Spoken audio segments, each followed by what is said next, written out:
from nature is a lie. Third and final point. As a matter of foundational law, actually, let me say it this way. White supremacy has been embedded in the United States of America from its founding as a matter of law. Now, I don't expect you to buy all that, to get all that, to believe all that, at least not now. But my job is to share with you the legal history that proves each of those three claims that I begin with. So let's go. Let's get started. We have to begin this conversation in colonial North America, specifically in the colonies, the British colonies of Maryland and Virginia. Both were British colonies, and both shared a number of particular characteristics. First, their economies were rooted in tobacco farming. If you know much about tobacco farming, it requires tremendous human labor. Lots and lots of workers. So those who owned large plantations, big landholders, constantly needed laborers to do the work to grow the tobacco. In addition to sharing an economic base, both colonies had an incredible gender imbalance, roughly 10 men for every woman. Now, let's understand a little bit about the folks who constitute the people in these two colonies. Oh, and by the way, let me give you a year.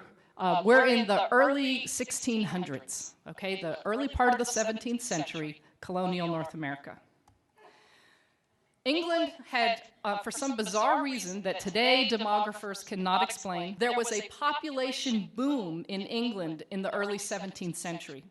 So there were lots and lots of poor British people who were on the public doles, who couldn't find a way to make a living, who couldn't feed themselves. So the king in England was quite happy to have them sign a contract of indenture to then go work in the British colonies. And that is what happened. Both indentured and enslaved persons, according to historian Edmund Morgan, were sold and traded like cattle.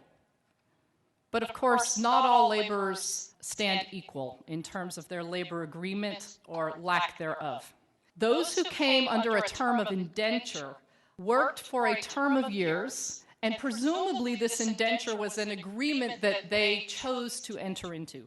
The terms of indenture were largely protected by British law, although the terms that took form in colonial North America were quite different than those that existed in England. For example, in England, indentured servants could marry because that was viewed as the way to produce the next group of workers. In this country, indentured servants were prohibited from marrying, and if women were unfortunate enough to get pregnant during their term of indenture, they added usually about 7 to 9 years onto their term of indenture, and 1 year to the father. Slavery, of course, was a status that came with life, work for life. There was neither British law nor international law to prohibit or restrict slavery. What we do know is that at this time period in colonial North America, there were free persons of African descent. We know that landholders freed slaves. They did so in wills. They did so by allowing them to purchase their own freedom or the freedom of a family member. The vast majority of workers, laborers, in colonial North America at this time were British men, British workers, the vast majority. There were some women, there were some European laborers from Portuguese, Dutch, folks from Ireland and from Scotland are also revealed in the records, but the vast majority were British men. There were small numbers of persons of African descent, and there were even smaller numbers of members of native tribes. But in this slide, I'm trying to capture the socioeconomic ladder, and really that ladder should be about as long as this room. The landholding elite are in today's parlance, that's the 1%.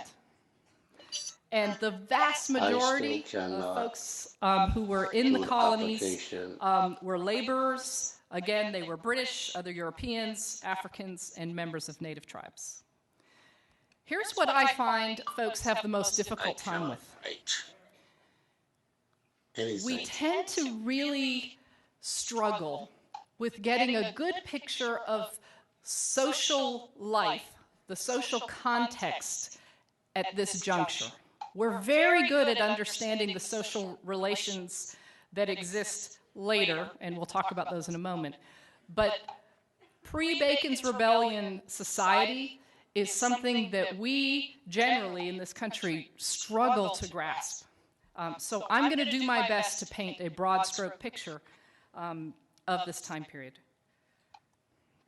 What we know is that British and African laborers worked, ate, and slept together. Furthermore, the evidence from this period, which covers the first 3/4 of the 17th century, that the anecdotal evidence reveals that they lived under similar conditions and faced the same opportunities and chances to make it once one was free of their term of service, whether free of enslavement or free of indenture. So let's review this. British laborers constituted the vast majority of the populations in both colonial Maryland and colonial Virginia. All men, of course, because the law of coverture, let me tell you something about that law of coverture. The law of coverture is derived from British common law, and it structures marriage. And this is how Barrister Blackstone famously described the law of coverture. In marriage, the man and the woman become one, and the one is the man. You didn't have the right to retain your own wages. You couldn't create estate planning, wills, or trusts without the approval of a man. So all men who were free of indenture or enslavement faced the same opportunities in these colonies as a matter of law. For example, free men of African descent could own servants or slaves, and they did. They could vote, and they did. They could marry persons of the opposite sex. God, and I love that I have to make that qualification now. Woo! They could marry persons of the opposite sex regardless of national origin, and they did. In fact, marriages between men of African descent and women primarily of British descent were not uncommon at all. In one county, 1/2 of the free men of African descent were married to a European woman. There was a challenge to these marriages, but it did not come from the masses. It came from elites, and that's what we're going to talk about next. All right, this little depiction is meant to be a depiction of the lawmakers in Maryland, colonial Maryland lawmakers. They passed a law in 1664 punishing, and I quote, British and other freeborn women who marry enslaved Negro men. The punishment for entering into these marriages was that the woman herself would be enslaved for her husband's life, and any children they have would be enslaved into their 20s. Now imagine that you are a plantation owner. That's not a bad deal. I get more property. I like that.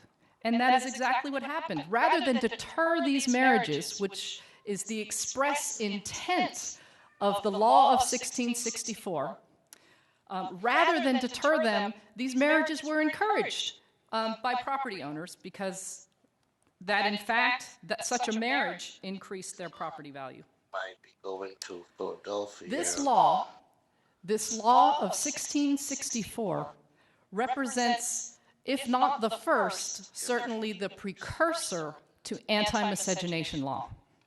These are laws that punished or prohibited marriage between, notice that white people didn't exist yet in 1664, at least as referenced in that law, But most generally speaking, anti-miscegenation law prohibited and punished marriages between a white person and a specific non-white person or persons. Let me be really clear. I read all the time in history books, in academic texts, and I read anti-miscegenation law described as prohibiting interracial marriage. That's not correct. For example, a member of a native tribe could marry a person of Chinese descent. Both were understood as racially distinct, but never did anti-miscegenation law prohibit such kinds of marriages. The only marriages that anti-miscegenation law prohibited were those between a white person and always a person of African descent, and sometimes various other groups. Okay, so just so we're really clear about anti-miscegenation law and its link to whiteness. A couple other things to note about anti-miscegenation law. It's not derived from British law. Anytime we look at law and study history and you see a break from British common law, you always want to pay attention because it tells us something about the needs and desires of those who wielded power in the colonial context. So anti-miscegenation law was one of these laws. They were passed colony by colony and then state by state. It's a really important area of law for a number of reasons. But for our purpose this morning, it's because it's where this human category called white first appears on planet Earth, the first time. In addition, anti-miscegenation law is important because it lasted more than 300 years. These anti-miscegenation laws literally shaped the faces of this group of more than 2,000 X number of people that I'm looking at today. The Maryland legislature sought to correct for the encouragement of marriages that they described in that previous law of 1664 as, quote, a disgrace, unquote, to the British people, as an indication that the, quote, British or freeborn woman must be forgetful of her status as free, end quote. So they passed the law of 1681. And in this law, it made it illegal for British and other white women from marrying a Negro slave. And furthermore, the law punished any landholder who encouraged the marriages and any religious authority who performed it. This law equals the invention of the human category white. Did these group of laborers, some of whom were from Portugal, some from Holland, some from Ireland, Scotland, did they have a little genetic transformation that occurred right after the General Assembly in Maryland met, creating a genetic sludge that we can now call white? Virginia passed its first anti-miscegenation law in 1691. In Virginia, the law prohibited both white men and white women from marrying a person of African descent or a member of a native tribe. But lest I leave you thinking that gender equality was being created in this law, let me quickly dispel that. Studies of antebellum courts reveal that, in fact, anti-miscegenation law was that, at least in the language of the law, prohibited these marriages for white men and white women. But here's what we know from antebellum court cases. We know that plenty of white men married and or engaged in intimate sexual relations with prohibited women. However, very rarely were they brought to court and punished under the anti-miscegenation law. Very rarely. So here, pay attention to this.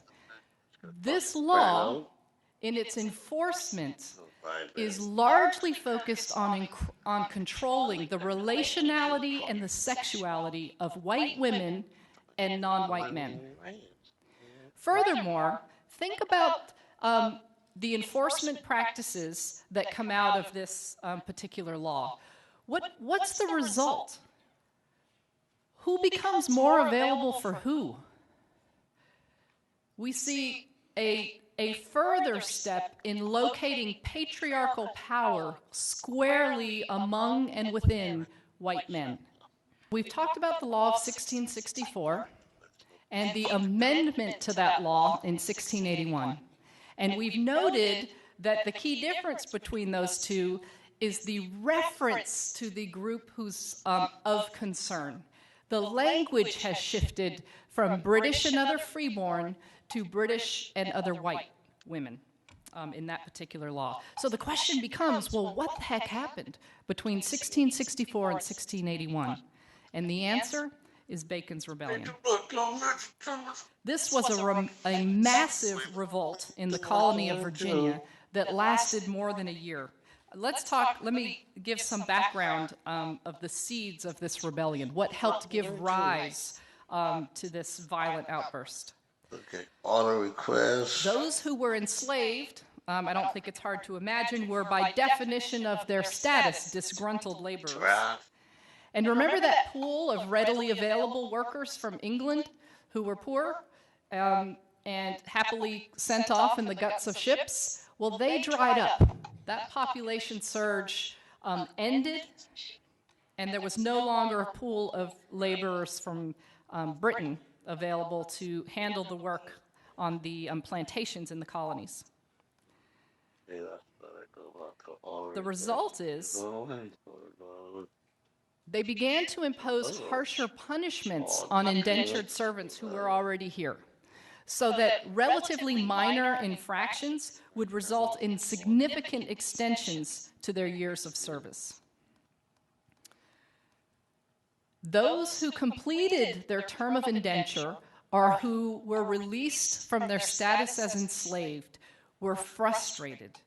They were frustrated because the King of England gave almost all of the farmable land to his buddies. And even if they could find land to grow tobacco on, prices dropped and taxes went up. So land and other opportunities became much more limited. So this guy, Nathaniel Bacon, the guy pointing his arm, he didn't have to search very far for disgruntled laborers. Both those who were enslaved or indentured faced worse treatment, and those freed faced less ability to make a future for themselves. Persons of European and African descent fought in the first phase of Bacon's rebellion against members of native tribes, and then in the second phase of Bacon's rebellion against the British ruling elite. Nathaniel Bacon ultimately died from wounds that he received in a battle, and England sent troops into the colony, and that eventually quashed the rebellion, but not without having made a significant impression upon those who wielded authority and were threatened by this rebellion.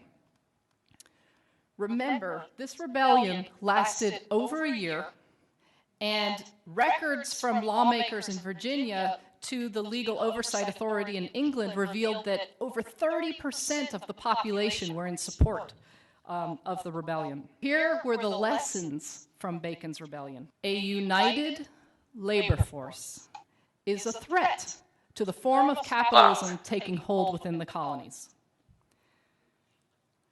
Virginia lawmakers wrote letters to the Oversight Authority in London explaining that they intended to pursue a divide and conquer strategy in order to prevent future rebellion. It's only after Bacon's rebellion that we see the emergence of white people as a group of humanity. Let's think about this for a minute. 1681, some lawmakers invent a new label for a group of people. Imagine, if you will, just for a second, for fun here, that I'm a lawmaker, and I just pass a law claiming that 3/4 of you in this room are Crunchies. Okay? So 3/4 of you are Crunchies, and the other quarter of you are not. Who gives a damn? Who would care? Some silly lawmaker came up with a label for you. It's really unlikely that it would mean much. But let's say I follow it with this. Those who are Crunchies, you can pay no more than $25 a night for that hotel. No more. Those who are Crunchies are the first to come into any room at this conference and the first to leave. The first in line at the bathroom, at lunch, at any other line that forms, and the first to get to leave. And that these privileges and advantages that come by virtue of this label that I asserted upon you as a lawmaker continues when you walk out these doors. That it shapes how you are treated and what you get to do for years and years to come. Imagine you're one of the Crunchies. Imagine how you might start to feel. Wow, I must be special. Imagine you're not a Crunchie. Wow, what's wrong with me? This is not fair. Let's return to the divide and conquer strategy. Laborers, prior and through Bacon's Rebellion, were united. They lived the same darn lives. They faced the same opportunities, rights, and privileges once they were freed from enslavement or free from indenture. That's about to change. A slew of laws were passed in the decades after Bacon's Rebellion and continued to get passed into the first quarter of the next century. The first slew of laws included the prohibition of free blacks from holding public office, the prohibition of blacks and native tribal members from marrying whites, the requirement that whites, upon completion of their terms of service, be paid goods including guns and gunpowder, a prohibition of free blacks possessing a weapon. We're going to come back to that. The prohibition of blacks testifying against whites. These laws began to give different meaning to these labels that prior to this moment just referenced where your nation of origin was. Not anymore. I want to return quickly to the law that prohibited free blacks from possessing a weapon. What this law did was essentially strip free black men of their ability to hold patriarchal power. Because look, under the law of coverture, here's how things worked. Men were in control, controlled women, their spouse, controlled their children, and had legal authority to do so, including severe beatings, all financial assets and land. The man had the control, but the exchange was that in exchange for that authority, he protects. That's the trade-off for patriarchal power. Stripped, made impossible by virtue of this law. And then let's look at this law that prohibited blacks from testifying against whites. We will see that throughout U.S. history. Mexicans prohibited from testifying against whites, Chinese prohibited from testifying against whites, and then it just becomes mongrels, the label, to include persons of Japanese descent and the like. So that's a law that we see throughout U.S. history. When you look at these laws, what's the message to white people? Each one of these laws has a message to this new group of people called white folks, on the one hand, and a message to those who it denies or restricts on the other. Each one of them. This package of laws, first passed after Bacon's Rebellion, did something extraordinary. Let's imagine that that light up there represents the landholding elite, the 1%. And this represents the socioeconomic ladder in the colony, okay? And so this hand over here represents this new group of laborers called white ones. And this hand over here represents laborers of African descent and members of native tribes.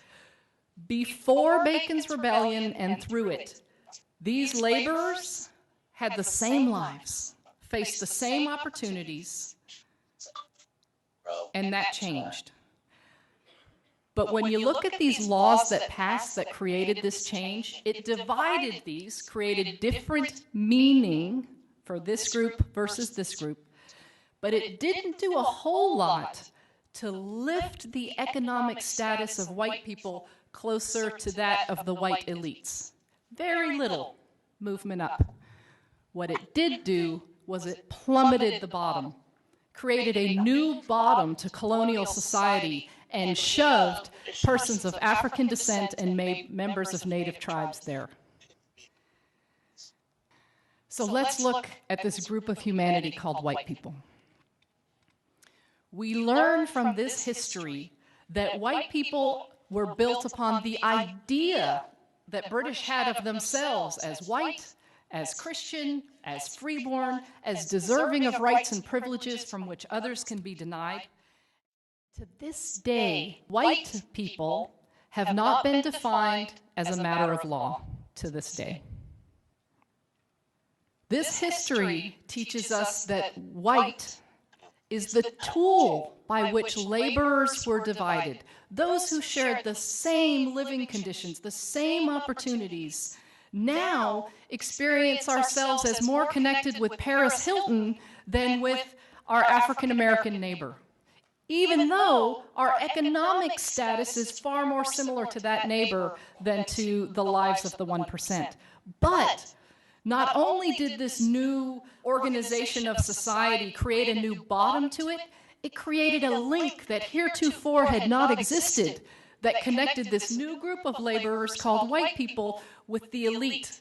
And what was that connection? This shared status called white, embedded with the presumption of its superiority. The other thing to note about the invention of white people and the meaning of white that this history reveals is that white constituted the center of patriarchal power. And we see that most clearly through anti-miscegenation law and specifically through its enforcement. We're going to move from the 17th century into the 18th century. Grits, eggs, and some The bacon. American Revolution has taken place, and the Congress of the First Congress of the United States of America will meet for the first time. And when they meet, they will establish laws regarding citizenship in this new country. This is the building actually in New York where the first Congress met. Here are the men who represented the first Congress. These laws regarding citizenship include an area of law called naturalization law. Naturalization law provides the process by which one who is not born in a country can become a citizen. The first Congress of the United States determined 1790 that in order to become a naturalized citizen of this new republic called the United States of America, one had to be white. This was valid law in the United States until 1952. You had to be white to be a U.S. citizen. 1952. Now, as is often the case, laws impact those who are gendered female differently than those who are gendered male. No less true with the naturalization law. For example, white women who were citizens, if they dared to marry a man who was ineligible for citizenship via the naturalization law, in other words, he wasn't white, she loses her citizenship. These laws work to make white women most available to white men, and frankly, all women available to white men. The requirement of whiteness in naturalization law has had a significant impact on various groups of people who've come to the United States of America.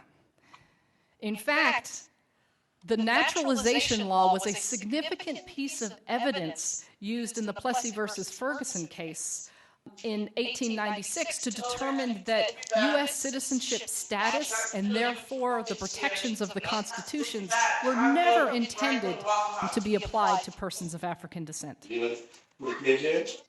Naturalization law assured that the masses of Chinese laborers and then Japanese laborers and then various other groups of laborers who came to this country would remain cheap, dependent labor. Why?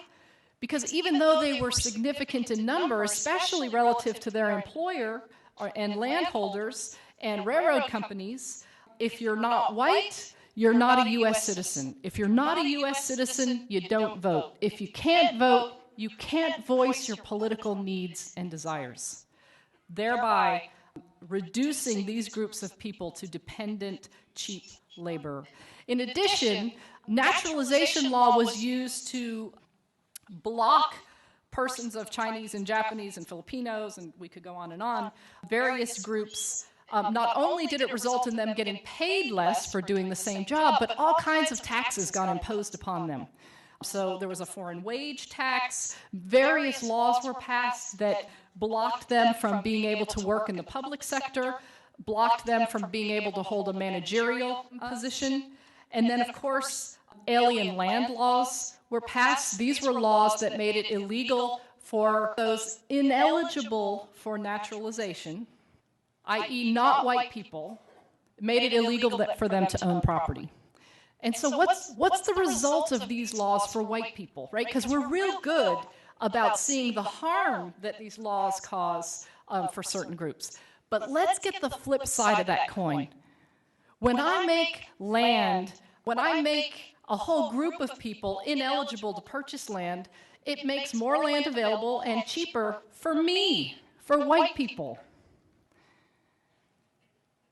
When you're the lowest paid worker and prohibited from moving up as a matter of law, then those positions that get paid more, that are more desirable, are more available to white people. So we see, just from this one law, and I could spend another hour with you at least going through these combinations of law, naturalization law, anti-miscegenation law, and immigration policy, all that combined in these ways to continue to advantage, to give economic value, symbolic value to white people, to give us the unearned advantages that we continue to receive today. I have a favor to ask. Would y'all close your eyes for a moment? Just close your eyes. Imagine a society where white supremacy is not embedded in our institutions. Sit with it. Think of the prison complex. Think of our education system. Think of church on Sunday, synagogue on Saturday, temple, mosque.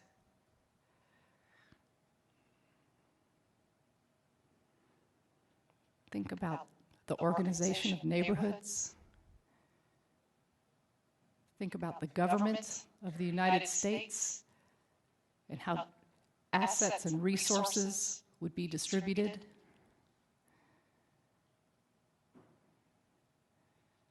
Looks pretty different, doesn't it?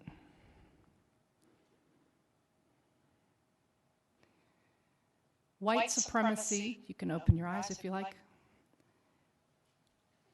is institutionally embedded in the United States.